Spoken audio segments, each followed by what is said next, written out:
Je crois que depuis l'hiver dernier, les Gazaouis ne reçoivent peut-être plus beaucoup de bombes, parce qu'ils en reçoivent encore, mais le plus terrible, c'est le blocus qui a été mis autour de Gaza.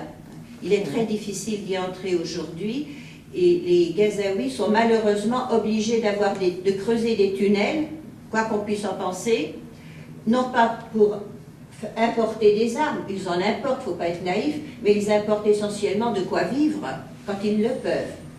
Et ça, c'est grâce aux citoyens français qu'on le sait, non, et pas grâce à nos responsables politiques. Oui, alors moi je voulais ajouter aussi, bon, on a dit qu'on allait rencontrer, constater, mais témoigner après. Et c'est là que Malika a un rôle important. Oui, ben moi j'y vais, enfin ma démarche à moi, elle est d'aller sur le terrain pour aller voir la population, disons, dans son mode de vie actuel, et de rentrer en contact avec eux pour pouvoir leur parler de la manière la plus, disons, la plus directe, la plus simple, la plus spontanée, disons.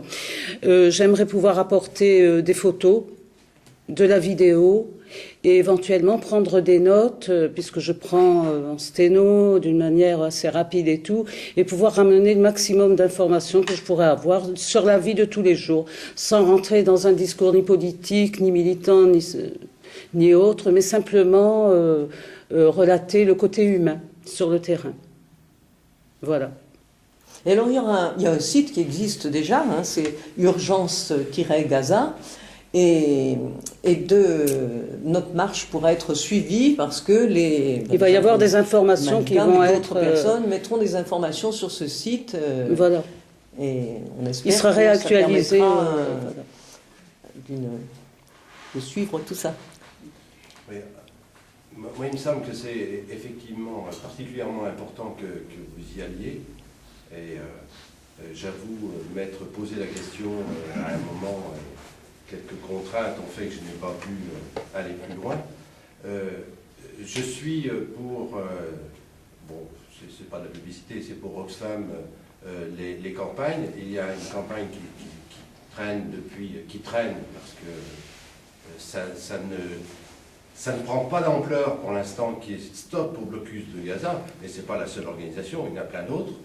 Et on s'aperçoit qu'on n'arrive pas à toucher autant de personnes qu'on le souhaiterait, et que d'autres campagnes, en particulier par rapport à Copenhague à ce moment-là, où il y avait un monde, beaucoup de gens qui participaient. Celle-ci, ça ne décolle pas. Hein.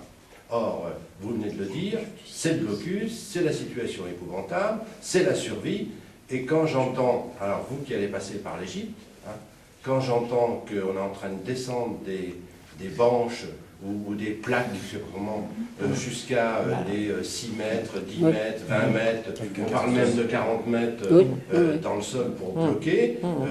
Je pense que si vous pouvez le constater, en témoigner, ce sera peut-être encore plus.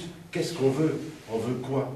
Puisque les produits dont vous parliez, alors peut-être Jean-Jacques en parlera un peu plus, hein, les produits n'arrivent pas, ne passent pas. Hein. Alors qu'est-ce qu'on veut? On veut les asphyxier? On veut quoi? Et je trouve que ça, c'est certainement quelque chose qui, par vos témoignages, pourra peut-être toucher un peu plus la population internationale. C'est le but de notre démarche, mais...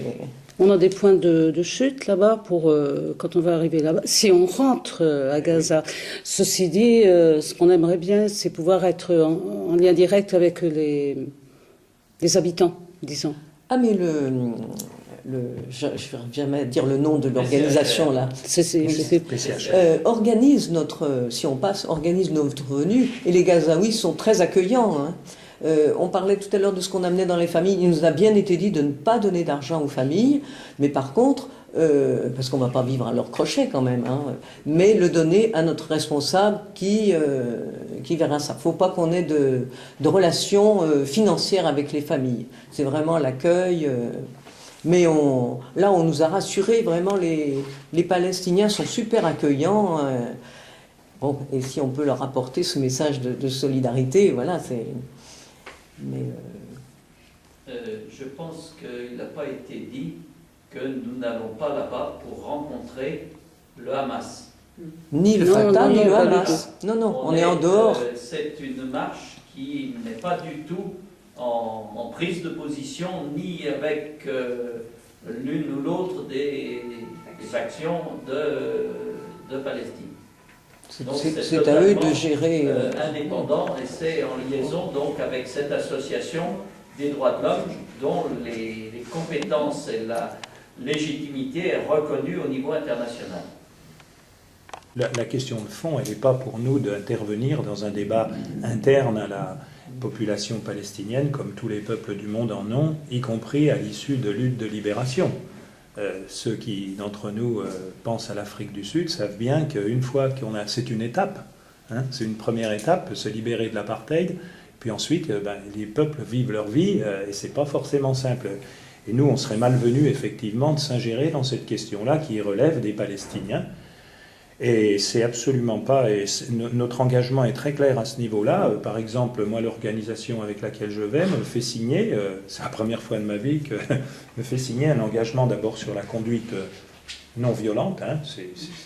Là, vraiment, les consignes sont très strictes. Bien sûr, personne n'y allait pour faire ça. Mais même y compris une attitude responsable en Égypte aussi, hein, en Égypte et à l'intérieur de Gaza. Et puis, il s'agit pour nous de réaffirmer le droit imprescriptible du peuple palestinien à vivre en paix dans un État viable, et j'ai envie de dire du droit du peuple israélien aussi. Parce que j'ai lu avec attention le dernier livre d'Esther Benbassa, qui est très intéressant. S'il y en a parmi vous qui ont l'occasion, Esther Benbassa est une chercheuse franco-israélienne qui est au CNRS. Elle vient de faire un tout petit livre de 70 pages qui s'appelle « Être israélien après Gaza ». Être juif, non? Oui, être juif, pardon, tu as raison. Être juif. Elle souligne bien hein, cette dimension-là, c'est que concrètement, la paix, c'est pour les deux côtés. Il se trouve que nous, le peuple palestinien est quand même le peuple occupé, ce qui fait que... mais c'est pas quelque chose qui est contre le peuple israélien, et souvent, c'est très très important cette jonction qu'on souhaite faire là, de Erez jusqu'à Gaza et nous de Rafah jusqu'à Gaza. On aura l'occasion de rencontrer des pacifistes israéliens qui sont certes minoritaires, mais qui ont le courage et qui souvent d'ailleurs nous apportent des informations. Attends, ils ne seront pas à Gaza, hein. Ils ne peuvent pas rentrer à Gaza, eux. Ils essaieront d'entrer à Erez. Ils essaieront. Non, pas les Israéliens. Pour les Israéliens, ils se mettent hors la loi de rentrer à Gaza, ça leur posera sûrement des difficultés. Oui, c'est pas gagné. C'est plus qu'un peuple occupé, c'est un peuple aussi qui est dépossédé de sa terre.